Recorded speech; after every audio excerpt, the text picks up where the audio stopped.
तो दोस्तों आज लाल बस में मैं अपनी लाल पत्नी को लेके जा रहा हूँ। अब साड़ी भी लाल साड़ी है, लिपस्टिक भी लाल लिपस्टिक है, बिंदी भी लाल बिंदी है, सिंदूर भी लाल सिंदूर है, तो पत्नी भी लाल पत्नी हुई ना। अच्छा हुआ तेरी पत्नी ने सतरंगी साड़ी नहीं पहनी, नहीं तो तू तो उसे इंद्रधनुष बुलाता है। तो आगे की कहानी सुनने से पहले आप लोग मेरी वाइफ के मुंह से विदेशी संगीत सुनिए, मजा आएगा।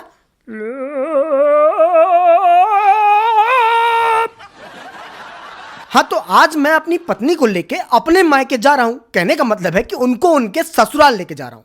तो जब बस सतना के बाद नागौर शहर में रुकी तो मैंने सोचा क्यों ना बस से नीचे उतर के पान और पानी ढूंढा जाए। तो बस से नीचे उतरते ही मैं पान की दुकान पर गया और पान वाला भैया से कहा कि भैया देखो पान फुल मीठा होना चाहिए। तो पान वाले भैया ने मनी मन बोला कि यो जोगिंदर, थारा भाई जोगिंदर इतना मीठा पान बनाएगा, इतना मीठा पान बनाएगा किसी ने सोची ना होगी। हाँ, तो भाई साहब पान खा के जब मैं लाल बस में लौटा और अपनी लाल परी की सामने वाली सीट में बैठा ना, तो मेरी नजर बीवी के गले में लटक रहे शादी के गहनों पर गई। तो मैंने उनसे बोला, अरे मेरी लाल परी मेरी बात सुन, ये तुमने जो गले में सोने के गहने लटकाए हुए हैं इनको गले से निकाल कर बैग में रख लो। क्योंकि अगर कोई चोर ऑन ड्यूटी मिल गया ना और उसने तुम्हारे गले के सोने के गहने दिख लिए तो वो तुम्हें लाल परी की नजर से नहीं सोन परी की नजर से देखेगा। भैया तो बीवी ने मेरी बात मान ली और गहने को चोटी के रास्ते से निकाल के बैग में रखने लगी। तभी मैंने बीवी को यह बताने की कोशिश की कि ये भेड़ू मैं भी झपट मार बन सकता हूँ क्या।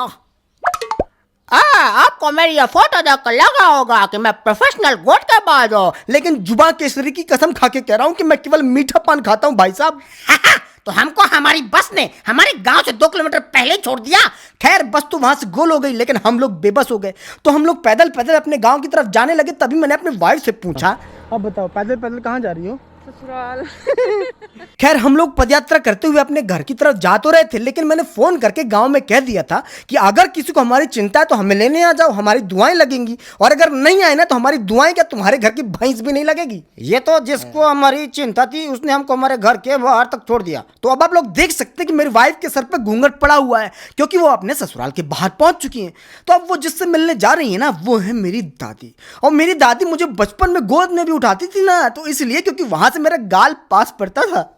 कसम तो अपनी दादी से मिलने के बाद हम लोग वहां से आगे बढ़े और आगे बढ़ने के लिए छत की सीढ़ियां चढ़े। तो आप लोग देख सकते हैं कि मेरे पीछे एक बारात चल रही है। ये बारात नहीं है, मेरे चाचा के डीएनए है। कहने का मतलब है कि मेरे चाचा की देन है, बाबा उनके बच्चे। तो अब मेरी वाइफ जिस कमरे के दरवाजे का ताला खोल रही है ना, ये वही कमरा है जो शादी के बाद हम लोगों को प्रदान किया गया था। इसी कमरे में शादी का सोफा, शादी का बेड और शादी के अन्य सामान रखे हुए हैं।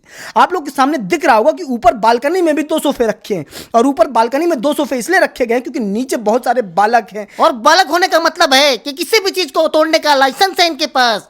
खैर इसके बाद मैं बिस्तर पर लेट गया क्योंकि घर लेट पहुंचे थे ना, तो थक गया था मैं। इसके बाद मैंने देखा कि वाइफ किचन में जाके असिस्टेंट मैनेजर बन चुकी हैं, क्योंकि मेन मैनेजर तो हमारी चाची हैं जो रोटी बना रही हैं, और इधर जो रो रही है ना ये हमारे चाचा की वन ऑफ द डीएनए है, मतलब कि देन है जो रो रही हैं। और ये इसलिए रो रही है क्योंकि आने वाले समय में हमारे घर में होने वाली है एक शादी, जिसके लिए कह रही है कि मम्मी हमको ना लहंगा चुनरी लेना है।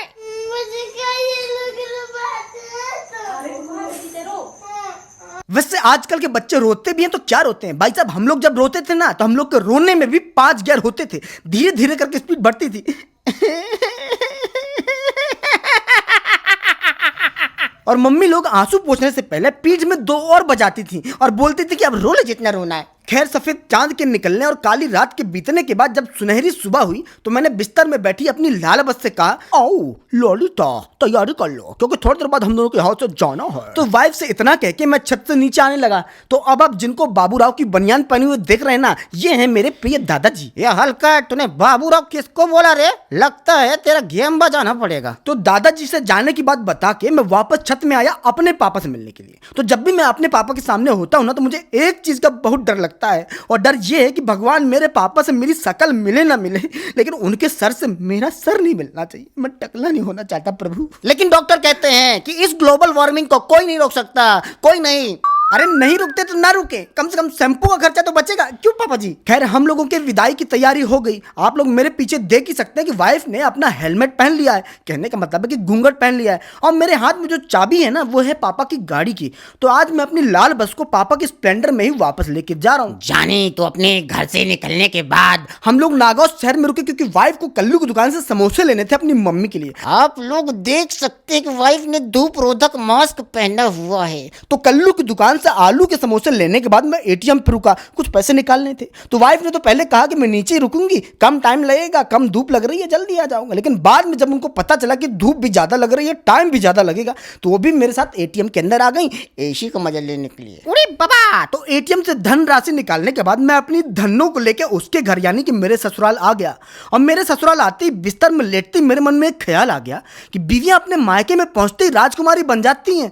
मतलब कि उनकी मम्मी, उनके पापा, उनके भाई, उनकी बहनें सब उनके आगे पीछे लग जाते हैं। तो मुझे तो एक बात समझ में नहीं आती कि जो पति घर जमाई बन जाते हैं ना वो कैसे जीते होंगे। मुझे तो लग रहा था कि उनकी हालत ऐसी होती होगी जैसे ऊपर का टंगा ये पंखा जो भी आया चालू कर दिया और बोला कि चल बे सबको हवा दे। चल चल चल, मैं नहीं बनूंगा घर जमाई। अपने ससुराल में बीवियां पतियों की हालत खराब करके रखती हैं, अपने मायके में तो वो अमेरिका बन जाएंगी, कहने का मतलब है सुपर पावर। हाँ तो दोस्तों उम्मीद है कि आपको ये व्लॉग देख के मजा आया होगा, आपके मूड का वजन हल्का हुआ होगा। और आप लोगों में से कई ने कहा कि आपको मेरी शादी के एल्बम का व्लॉग देखना है, तो मियां मैं आपको मेरी शादी के एल्बम का व्लॉग दिखा दूंगा। खैर अगले मजेदार व्लॉग में मैं आपको मिलाऊंगा मेरी वाइफ की मम्मी से, यानी कि मेरी वाइफ की नानी से, साथ में मेरी नानी से भी। तो और भी मजेदार व्लॉग्स के लिए यूट्यूब में विक्रम नेहा व्लॉग्स को सर्च करिए। अच्छा लगे तो सब्सक्राइब करिए। तब तक के लिए बहुत बहुत धन्यवाद दोस्तों।